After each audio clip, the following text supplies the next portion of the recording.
Astley topped the charts in 25 countries in 1987, outselling every other artist in the world at that time. In a moment, he's going to be talking about his return to the stage, but let's enjoy going back to the 80s. Never gonna give you up, never gonna let you down, never gonna run around and desert you. She wants to dance with me, 'cause I hold her so tight next to me. She wants to dance with me, together forever and never to part, together forever we two. And don't you know I would move heaven and earth to be together forever with you. And Rick Astley joins me now, and can I just say, you look fantastic. Oh, What have you done to look so young? I've been in your makeup department for about an hour and a half. That's what I've Not at all, not at all. It's so good to see you. And you? Look, there's you in the past and there's you now. It's ridiculous. Yeah, same wig. That's it. It's a fantastic head of hair. It's gorgeous, absolutely gorgeous. What brilliant tunes. Just brilliant pop songs. It's funny, some of those songs, obviously, when I recorded them, I kind of never thought that I'd be singing them 25 years or a bit more later. But yeah, those songs have been really good to me, to be honest. I've had a fantastic life because of them, so exactly. can't knock it. Yeah. No, too right. Yeah. Although what I thought was really interesting about you was you kind of thought, you got to the stage where you'd kind of done it, and then you thought, I'm just going to take a wee break now. I did, yeah. That's really brave. People don't do that. It didn't feel brave at the time, to be honest.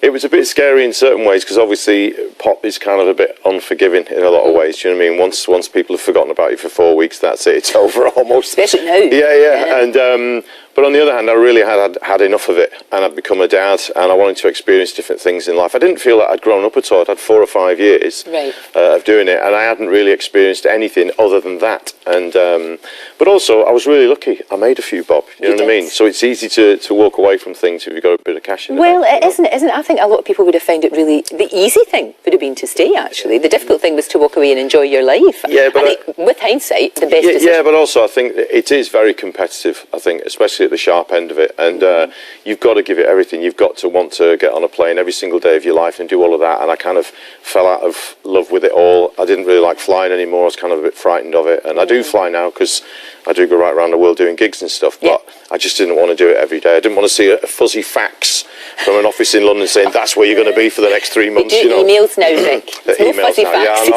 I'm back to the 80s, love, you know what I mean? I know. I'm getting in character, I do know. And it's brilliant because I sense that you're really enjoying it now. I do, really enjoying it. I'd count myself as being extremely lucky, and I know that might be a bit of a cliche and all this, but I do. The gigs are very, very varied. Sometimes we're playing, literally I've been to Australia, Japan, South America, all those places last year and what have you.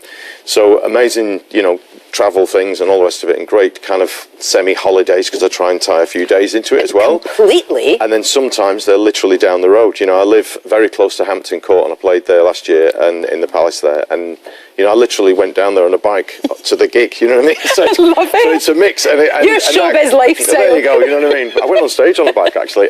So that in its own way, that it keeps it kind of real in a way, because it's... I never forget the fact that some of them are super, super glamorous in amazing locations and all the rest of it. And sometimes it's a field in the middle of England. But at the end of the day, when you get on stage, you still got to give it your all. And because of that, I just get in the mood and I just really love it and enjoy it. And I think people now, these rewind shows, I know there's a big giant one in June, isn't there? Massive one coming up. There's lots of different, if you like, brand names of different ones and what have you. And the point is, when you're on a big lineup like that with a lot of other artists, I think we all have there's a camaraderie, there's a lot of respect for each other, because we've all been through it. But we're not at that point in our lives where we're trying to have a hit record or trying to, compete with Rihanna or whatever it is. We're doing what we're doing, and it is retro, and it is a trip down memory lane, but there's still some worth in that because people really enjoy it. And I think at the end of the day, if they're willing to come and stand in a soggy field, then they must be enjoying it. It might be a soggy field. It's this whole big Ultimate 80s show, isn't it? I think the 27th of June. 27th of June, and the lineup is absolutely fantastic. I think it's going to be brilliant. But it's all about the songs, Rick. It's all about the songs. It is, and I think that's the thing. To be honest, before because I had about 15 years off from actually performing at all, I kind of retired properly, wasn't ever going to do it.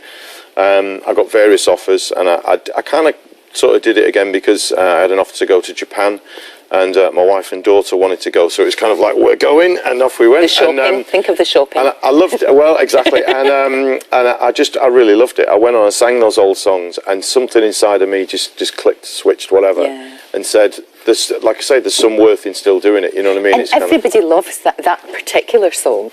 Everybody knows the words. I mean, Never Going to Give You Up. It's such a good song. Listen to it, because we went out and got people to sing it. Okay. How to make you understand. Never gonna give you up. Never gonna let you down. Never gonna run around and desert you. Never gonna make you cry. Never gonna say goodbye. Never gonna tell a lie and hurt you. Everybody knows the words, but Rick, everybody does. It didn't matter. We went out and it was like there was kids of 11 and 12, and there was people in their 70s and 80s, and everybody knew the words. Yeah, it's pretty weird what's happened with that song on the internet, to be honest. It's been used for lots of different things, and yeah, but like I say, I've been really lucky in that respect. It's been good to me, that song, yeah.